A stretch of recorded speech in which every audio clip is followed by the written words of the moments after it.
अभी हमने देखा कि एसिडिक स्ट्रेंथ का ऑर्डर किसका, अल्कोहल्स का, है ना। अल्कोहल्स की एसिडिक स्ट्रेंथ देख ली, अल्कोहल्स की, है ना। लेकिन क्वेश्चन ये है कि why alcohols are weak acid. कभी भी जब हमने लैब में काम किया है तो हमेशा एसिड, जैसे ही बोला कि एसिड बेटा डाल दो, एसिड इसमें आप 2 ml डालोगे, तो आप सबसे पहले पूछते हैं मैम HCl डालें कि H2SO4 डालें या नाइट्रिक एसिड डालें, because we know that these acids are strong acids, है ना। HCl है या फिर आपके पास H2SO4 है, सल्फ्यूरिक एसिड, या HNO3 है, नाइट्रिक एसिड। लेकिन आपने कभी भी अल्कोहल्स को एज एन एसिड यूज़ नहीं किया है, because those are weak acids. लेकिन क्वेश्चन ये है कि why alcohols are weak acids, ठीक है। तो वो हम देखते हैं कि क्यों है। तो सबसे पहले वही कंपैरिजन हम करते हैं, द 3 कंपैरिजन्स, प्राइमरी, है ना। अब तो कोई डाउट ही नहीं है कि प्राइमरी, सेकेंडरी और टर्शरी अल्कोहल्स को हम किस तरह से ड्रॉ करेंगे, कोई डाउट नहीं है ना। तो this is a primary alcohol, है ना, this is secondary and this one is tertiary, ठीक है। तो सबसे पहले हम प्राइमरी को देखते हैं। जब भी प्राइमरी को मान लीजिए हमने रिएक्ट कराया, किसी सॉल्वेंट में डिसॉल्व किया, तो अभी हमने देखा था H+ क्या होता है, रिलीज होता है ना। कौन सी मोइटी मिलती है हमको, RO नेगेटिव की, ठीक है। तो बेटा ये जो नेगेटिव चार्ज है, आपको पता है कि जो भी एल्काइल ग्रुप होते हैं वो कौन सा वाला इफेक्ट शो करते हैं, प्लस आई इफेक्ट शो करते हैं, मतलब वो इलेक्ट्रॉन को डोनेट करते हैं। और आपको ये भी पता है कि ऑक्सीजन इज वेरी इलेक्ट्रोनेगेटिव, है ना। तो जितना ज़्यादा इसको स्टेबलाइज करेंगे उतना ज़्यादा ही क्या होगा, प्रोटॉन को अपनी तरफ अट्रैक्ट करने की कोशिश करेगा, है ना। अगर यहाँ पे क्या होगा, यहाँ पे अगर आप इलेक्ट्रॉन डेंसिटी बहुत बढ़ाते जाएंगे तो पहले तो ये इसने रिलीज़ किया प्रोटॉन को, लेकिन थोड़ी देर बाद जब देखेगा कि इस पर बहुत ज़्यादा नेगेटिव चार्ज हो रहा है तो ये फटाफट से क्या करेगा, प्रोटॉन को अपनी तरफ अट्रैक्ट करने लगेगा। मतलब ये है कि जो चीज़ हम देखना चाह रहे हैं, मीन्स एसिडिटी हम यहाँ पे मैटर कर रहा है ना, तो एसिडिटी मतलब क्या, जो प्रोटॉन को लूज़ करे। लेकिन जब यहाँ पे इलेक्ट्रॉन डेंसिटी बढ़ेगी तो ये प्रोटॉन को वापस अपनी तरफ अट्रैक्ट करेगा, तो यहाँ पे एसिडिटी का कोई ऑर्डर ही नहीं समझ में आएगा, फिर तो ये एसिडिक नहीं होगा, ठीक है।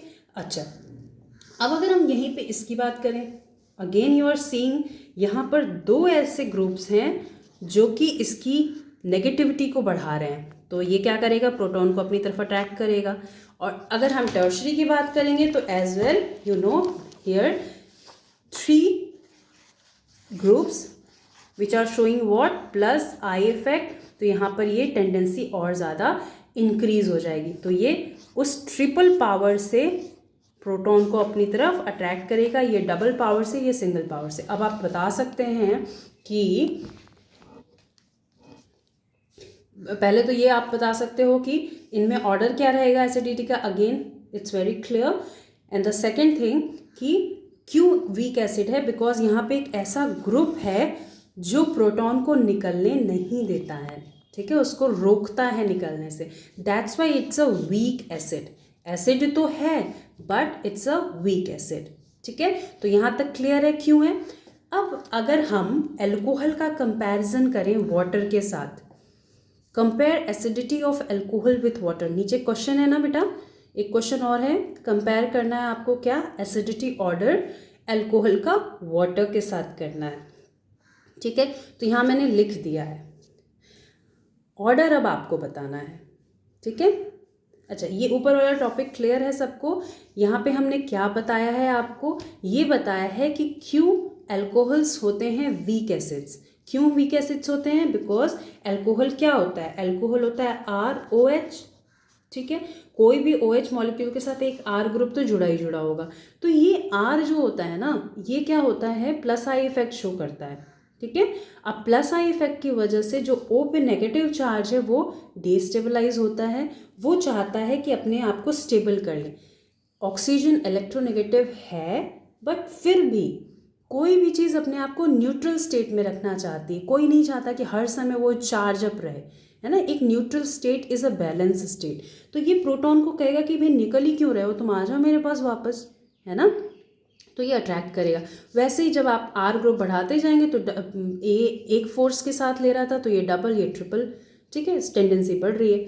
लेकिन अगर हम कंपेयर करें वाटर के साथ अल्कोहल की एसिडिटी, है ना, तो ऑर्डर क्या होता है बेटा, ये होता है, ठीक है। अब इसका रीज़न कौन देगा? ये रीज़न अगर समझ में आ गया तो आपको ये बहुत आराम से आ जाएगा समझ में, ठीक है। इसका रीज़न ये है कि यहाँ पर आप देख रहे हो, अगर हम इसका जब रिएक्शन, आप इसको अगर आप रिएक्ट कराओगे तो क्या बनेगा बेटा, OH नेगेटिव बनेगा, है ना। जैसे यहाँ पे आपने क्या ऐड किया था, R ग्रुप, तो यहाँ पे क्या जुड़ा हुआ है, H, और आपको पता है H प्लस आई इफेक्ट तो शो नहीं करता, है ना। तो यहाँ से H प्लस निकलना it's very easy as compare to primary, secondary and tertiary alcohols, ठीक है। तो इसका मतलब ये है कि water is more acidic as compare to primary, then secondary and then tertiary, ठीक है। तो ये अभी तक हमने दो चीज़ें समझ ली। पहला क्या हमने समझा कि primary alcohol is more acidic then secondary and then tertiary, और क्यों ये वीक एसिड है, सेकंड क्वेश्चन हमने ये समझा। और the third question was comparison हमने किया वाटर का अल्कोहल के साथ, तो आपने ये समझ लिया कि this is more acidic as compare to these degrees, okay. बाद उसके बाद बेटा ये ना एसिडिक स्ट्रेंथ की ऑर्डर है, जो कि हालांकि आपको याद मतलब बुक में नहीं दी हुई है, लेकिन आप इसको लिख सकते हैं for your understanding point of view, क्योंकि आपके जो कॉम्पिटिटिव क्वेश्चंस आते हैं उसमें भी ये ऑर्डर कभी कभी पूछ लेता है, ठीक है।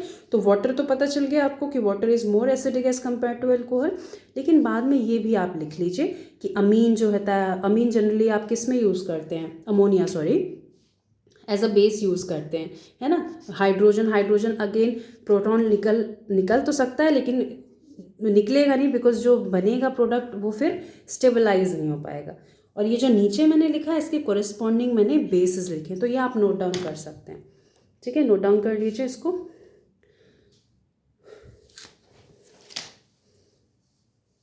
या स्क्रीनशॉट ले लीजिए इसका।